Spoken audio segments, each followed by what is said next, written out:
It is every single place. ఈ కుల వివక్ష కార్పొరేట్ కంపెనీలో ఉంది, న్యాయ వ్యవస్థలో ఉంది, రాజకీయ వ్యవస్థలో ఉంది, ప్రతి చోట ఉందని చెప్పి నేను భావిస్తున్నాను. And it destroys the lives of people every single day. It destroys their career, destroys their confidence, destroys their belief in this nation every single day. ఇది చాలా మంది జీవితాలను నాశనం చేస్తుంది, వాళ్ళ ఆత్మస్థైర్యాన్ని, వాళ్ళ ఆత్మవిశ్వాసాన్ని కూడా నాశనం చేస్తుందని చెప్పి నేను భావిస్తున్నాను. Now I am not saying something very controversial. I am just saying that everybody accepts that there is caste discrimination in this country. Let us now find out the true extent of the caste discrimination. నేను వివాదాస్పదంగా మాట్లాడదలుచుకోలేదు. కుల వివక్ష ఈ దేశంలో ఉందనే విషయం మనం అందరం యాక్సెప్ట్ చేసుకొని ఆ తర్వాత ఈ విషయాన్ని ఏ విధంగా సరి చేయాలనో ఆలోచన చేయాలని చెప్పి నేను మనం చేస్తున్నాను. I use the analogy of an X-ray. When somebody gets injured, the first thing you do, you go to the hospital, the doctor says, let us do an X-ray. నేను ఒక ఎక్స్రే లాగా పోలుస్తున్నాను. ఎట్లంటే ఎవరికి యాక్సిడెంట్ అయినా doctor మొదటిగా ఏమంటాడంటే hospital పోయి x ray చేయించుకోవాలని. అదే పోలిక దీనికి ఇస్తున్నాను నేను. No one will ever say to you, please don't have an X-ray. No doctor will say it. Nobody will ever say to you, if you have got an injury in your arm, do not have an X-ray. మీకు దెబ్బ తాకితే ఎవరు కూడా doctor కూడా ఎవరు కూడా x ray చేసుకోవద్దని చెప్పరు మీకు. In fact, if some doctor were to tell you that I suspect that your arm is broken, but you should not have an X-ray, you will say that the doctor is crazy. ఒక doctor మీకు మీ చెయ్యి ఇరుగుండొచ్చు కానీ మీరు x ray చేసుకోవద్దు అని చెప్తే ఆ doctor పిచ్చోడు అనుకుంటాం మనం. The doctor does not understand the basics of medicine. అంటే ఆ డాక్టర్కి మెడిసిన్ యొక్క బేసిక్స్ అని చెప్పి స్పష్టమవుతుంది. And that is all I am saying. I am saying we all agree that there is a concept called caste in India. We all agree that there is a concept called caste discrimination in India. Let us simply measure it and tell everybody in this country the extent of this discrimination. That's all. ఈ కుల వ్యవస్థ ఉందని, ఈ కుల వివక్ష ఉందని భారతదేశంలో ముందు మనం ఒప్పుకుందాం. ఒప్పుకొని ఆ తర్వాత పూర్తిగా ఏ ఎక్స్టెంట్కి ఉంది, ఏ విధంగా ముందుకు పోదామని చెప్పి మనం నిర్ణయాలు తీసుకుందాం. And the moment I say this, the people in the BJP, the leaders of the BJP, the Prime Minister suddenly start to say that I am dividing the country. నేను ఇది మాట్లాడగానే బీజేపీ నాయకులు, ప్రధానమంత్రి కూడా నేను దేశాన్ని విభజించే ప్రయత్నం చేస్తున్నానని నా మీద ఆరోపణలు చేస్తున్నారు. Since when has revealing the truth of this country divided this country? దేశం గురించి నిజం చెప్తే అది దేశాన్ని విభజించడమా అని చెప్పి నేను అడుగుతున్నాను. All we are saying is let us explore the truth. నేను అంటున్న ఒకటే, మనం నిజం పరిశీలించాలి, నిజం తెలుసుకోవాలని చెప్పి నేను మనం చేస్తున్నాను. Foundation of all our religions is truth. Foundation of all our religions is ahimsa. All we are saying is let us explore the truth of discrimination. అన్ని మతాల్లో ఉన్న విషయం మనం నిజంతో పోవాలని, మనం ఈ విషయంలో కుల విషయంలో కూడా నిజం తెలుసుకొని ముందుకు పోవాలని చెప్పి నేను మనం చేస్తున్నాను. First of all, let us find out how many Dalits, how many OBCs, how many Adivasis, how many minorities, how many general caste, how many women there are in this country. మనము ఈ census ద్వారా ఎంతమంది దళితులు ఉన్నారు, ఎంతమంది ఆదివాసులు ఉన్నారు, ఎంతమంది ఓబీసీలు ఉన్నారు, ఎంతమంది మహిళలు, ఈ వివరాలన్నీ కనుక్కునే అవకాశం ఉంటుంది. After that, let us find out how is wealth distributed in this country. అది చేసిన తర్వాత దేశం యొక్క ధనం ఏ విధంగా ఈ సామాజిక వర్గాల్లో మరి విభజించబడదో అది కూడా కనుక్కుందాం. What share of wealth do Dalits have? What share of wealth do OBCs have? What share of wealth do women have? Let us find this out. దేశం యొక్క ధనం దళితుల దగ్గర ఎంత ఉంది, ఆదివాసుల దగ్గర ఉంది, ఓబీసీల దగ్గర ఎంత ఉంది, అది మనం కనుక్కోవాలి. Let us find out how many poor general caste people there are. ఎంతమంది నిరుపేదలు ఉన్నారో మరి తెలుసుకోవాలి మనం. Let us ask ourselves the question, how many Dalits are there in corporate India? How many OBCs are sitting in the top 500 companies of this country? How many OBCs, Dalits, Adivasis are there in the judicial system? How many Dalits, OBCs, Adivasis are there in our forces? Let us ask these questions. Why are we scared of asking these questions? ఎంతమంది దళితులు, ఆదివాసీలు, ఓబీసీలు corporate కంపెనీల్లో కనుక్కోవాలి, న్యాయ వ్యవస్థలో ఎంతమంది కనుక్కోవాలి, సైనికులు ఎంతమంది ఉన్నారో కనుక్కోవాలి. ఇది అవసరం అని చెప్పి నేను భావిస్తున్నాను. The only people who can resist asking this question are the people who are hiding the truth, who do not want the people of India to know the truth about discrimination in this country. దీనికి వ్యతిరేకం ఉన్నవాళ్ళు కేవలం నిజం బయటికి రావద్దు అనే వాళ్ళే దీనికి వ్యతిరేకం అని చెప్పి నేను మనం చేస్తున్నాను. Those would be the people who benefit from the discrimination. వీళ్ళు ఈ కుల వివక్ష వల్ల లబ్ధి పొందే వాళ్ళే ఈ నిజం బయటికి రావడానికి ఇష్టపడటం లేదు. I'm still wondering why the Prime Minister has not publicly said that he wants to challenge the idea of discrimination in Indian society. నేను ఆశ్చర్యపోతున్నా, ప్రధానమంత్రి గారు ఇప్పటి వరకు కుల వివక్ష విషయాన్ని ఈ దేశంలో ఛాలెంజ్ చేయడానికి ముందుకు వస్తున్నానని ఒక్కసారి కూడా మాట్లాడలేదు. Why hasn't he said he wants to know how many Dalits there are in India's boardrooms? మరి ఇండియా కార్పొరేట్ కంపెనీల్లో ఎంతమంది దళితులున్నారో మరి నరేంద్ర మోదీ గారికి తెలియవద్దని ఎందుకున్నది? How many OBCs are in our judicial system? ఎంతమంది ఓబీసీలు మన న్యాయ వ్యవస్థలో ఉన్నారని మరి నరేంద్ర మోదీ గారికి తెలియాల్సిన అవసరం ఉంది. How many Adivasis are anchors in our media system?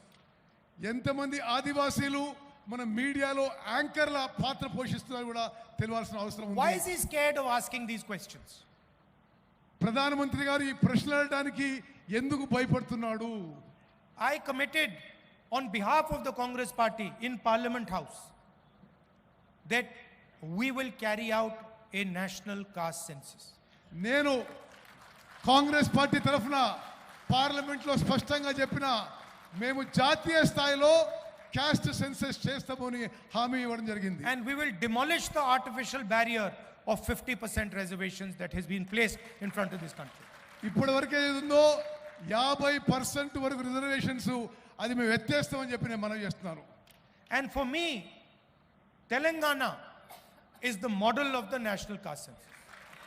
నాకు తెలంగాణలో జరుగుతుంది జాతీయ స్థాయిలో కాస్ట్ సెన్సస్ కి ఇదే మోడల్ గా నేను భావిస్తున్నాను. And I think I'd like to thank the leadership of Telangana because they have done a truly beautiful thing in this process.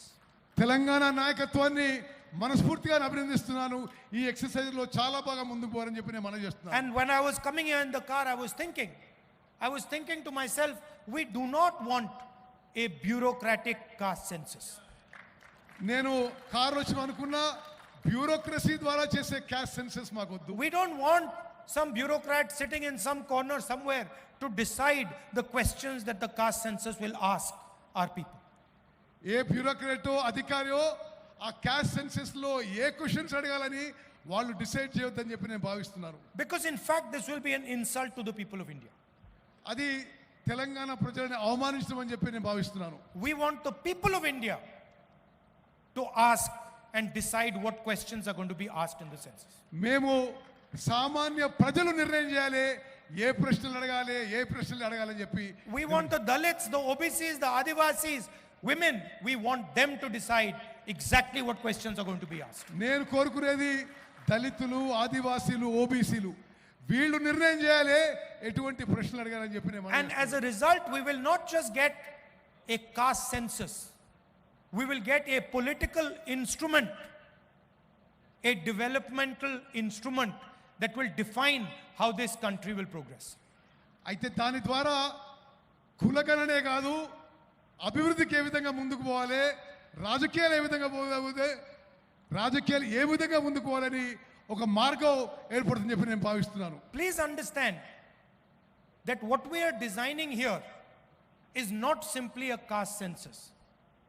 What we are designing here is the system of governance of the future of this country. మేము ఇక్కడ చేస్తుంది caste సెన్ససే గారు. రానున్న తరాలకి మరి ప్రభుత్వాలు ఏ విధంగా ముందుకు పోవాలి, అడ్మినిస్ట్రేషన్ ఏ విధంగా ముందుకు పోవాలి, అది మేము డిసైడ్ చేస్తున్నాం చెప్పి నేను మనం చేస్తాను. Some time back I was talking to one of the world's experts on equality. కొన్ని రోజుల క్రితం నేను ప్రపంచంలోనే సమానత్వం గురించి ఒక ఎక్స్పర్ట్ తో మాట్లాడుతున్నాను. He is one of the world's experts, economist. He is one of the world's experts. I'm not going to say his name, but he is one of the top experts on economy. ఆర్థిక విషయాల్లో ప్రపంచంలోనే ఒక expert తోనే మాట్లాడడం జరిగింది. On inequality. అసమానత్వం గురించి నేను ఈ ఎక్స్పర్ట్ తో మాట్లాడడం జరిగింది. And he said to me, Mr. Gandhi, do you realize that India is one of the most unequal countries on the planet? ఆయన నాతో ఏమంటే, గాంధీ గారు మీకు తెలుసా ప్రపంచంలోనే భారతదేశంలో ఎక్కువ అసమానత్వం ఉందని చెప్పి ఆయన చెప్పడం జరిగింది. And he gave me a presentation on how India is one of the most unequal societies on the planet. అతను నాకు ప్రెజెంటేషన్ ఇచ్చాడు. ప్రపంచంలోనే భారతదేశంలోనే ఎక్కువ అసమానత్వం ఈ సమాజంలో, భారత సమాజంలో ఏ విధంగా ఉందని చెప్తూ. And after his presentation I said to him, my brother, you are telling me that India is one of the most unequal societies on the planet, but your analysis does not even include the single biggest discriminator in Indian society, which is called caste. నువ్వు చెప్పిన విషయాలు విన్నా కానీ నీ ప్రెజెంటేషన్లో భారతదేశంలో అతి ఎక్కువ అసమానత్వం కుల వివక్ష గురించి మాట్లాడలేదు. So in fact your analysis hugely underestimates the inequality in Indian society. మీ విశ్లేషణ భారతదేశంలో ఉన్న అసమానత్వం ఇంకా ఎంత భారీగా ఉందో కూడా మీ విశ్లేషణ కూడా లేదని చెప్పి నేను మనం చేస్తున్నాను. So why I'm telling you this is because inequality means something completely different when you have a caste system in place. అసమానత్వం అనేది కుల వివక్ష ఉన్నప్పుడు, కుల వ్యవస్థ ఉన్నప్పుడు ఇంకా మరీ ఎక్కువ ఉంటుందని చెప్పి కూడా మనం చేస్తున్నారు. A Dalit person in India could not be touched. భారతదేశంలో దళితులకు అంటరానితనం ఉందనే విషయం మనందరికీ తెలుసు. Do you realize the level of inequality that person would feel if society is not allowed to touch him? సమాజంలో ఒక వర్గంలో అతన్ని ముట్టడానికే వీల్లేదంటే ఎంత అసమానత ఉండిందో గమనించాలి. This does not exist anywhere else. ఇది ప్రపంచంలో ఎక్కడ లేదు. And so what we have to understand is that discrimination in India is unique and probably among the worst in the world. ప్రపంచంలోనే అన్ని దేశాల్లో ఈ వివక్ష అనేది ఎక్కువ ఉంది భారతదేశంలోనే చెప్పిన మనం చేస్తున్నారు. And if we want to talk about a powerful country, if we want to talk about progress, if we want to talk about happiness among our people, the absolute first thing we need to do is identify the amount of discrimination and the nature of discrimination that is taking place here. దేశం ఆర్థికంగా శక్తివంతంగా ఎదగాలంటే, దేశంలో సంతోషం పెరగాలంటే ఈ కుల వివక్షని నిర్మూలన చేయాల్సిన అవసరం అని చెప్పి నేను భావిస్తున్నాను. As a politician, I am accountable to you. ఒక రాజకీయ నాయకుడిగా నేను మీకు జవాబుదారీగా ఉండాలి. And when I speak of caste census, I speak as a result of that accountability to the people of India. ఆ జవాబుదారీతనం వల్లనే నేను మీకు అకౌంటబుల్ గా ఉండాలని చెప్పి నేను మనం చేస్తున్నాను. I simply cannot go to the people of India and ignore the fact that there is massive discrimination in this country. నేను ప్రజల మధ్యకు పోయి వీళ్ళలో అంత వివక్ష ఉందని చూసి అది మరి ఓర్చుకోవడం మంచిది కాదని చెప్పి I cannot lie to Dalits. I cannot lie to Adivasis. I cannot lie to minorities. I cannot lie to women that this country is fair to you. దళితులకి, ఆదివాసీలకి, OBCs, ఓబీసీలకి, మహిళలకి ఈ కంట్రీ మీకు సమానంగా ఉంటుంది, మీకు ఫేర్ గా ఉంటుందని నేను చెప్పలేకపోతున్నాను. Other people may be able to lie to you about it. I cannot lie to you about it. నేను ఆ విధంగా అబద్ధాలు చెప్పలేకపోతున్నాను. So I am fully committed to ensuring not only that caste census happens in Telangana, but that Telangana becomes the model for the caste census in the country. నేను తెలంగాణలో కులగణన చేయించడానికే కాదు, భారతదేశానికే Telangana role model కావాలని నేను ప్రయత్నం చేస్తున్నాను. I am sure there will be some shortcomings in our caste census in Telangana. నాకు తెలుసు కొన్ని పొరపాట్లు జరగొచ్చు ఈ కాస్ట్ సెన్సస్ లో. We will try and iron out those shortcomings. ఆ పొరపాట్లన్నీ సరి చేసుకుంటూ ముందుకు పోతాం. And I would like this to be a conversation between civil society, the people of Telangana and the government of Telangana.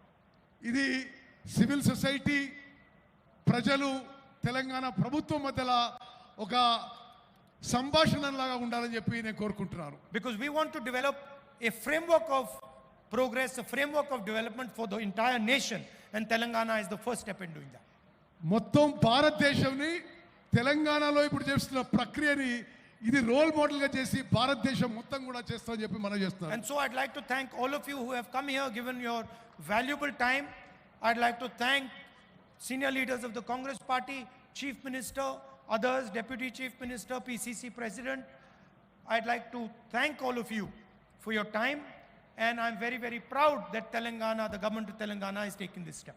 మీ అందరికీ మీ అమూల్యమైన సమయం కేటాయించినందుకు ధన్యవాదాలు తెలియజేస్తూ ముఖ్యమంత్రి గారికి, ఉప ముఖ్యమంత్రి గారికి, పిసిసి ప్రెసిడెంట్ గారికి నా ధన్యవాదాలు And to తెలియజేస్తాను. Uttam Reddy ji for an excellent translation. Thank you. Ponnam Prabhakar గారు ఓట్ ఆఫ్ థ్యాంక్స్ చెప్తారు. అనిల్ గారు మనకి ఇక్కడ భోజనాలు పెట్టారు. మూడు రంగుల జెండా పట్టి సింగమోలే కదిలేనాడు ఒక్కరు కాంగ్రెస్ సూర్యుడు మన రాహుల్ గాంధీ तहे दिल से तेलंगाना सरकार की तरफ से और तेलंगाना प्रदेश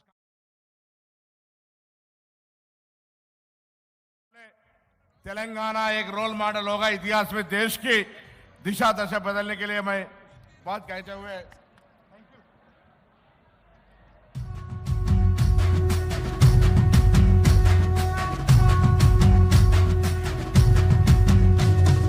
మూడు రంగుల జెండా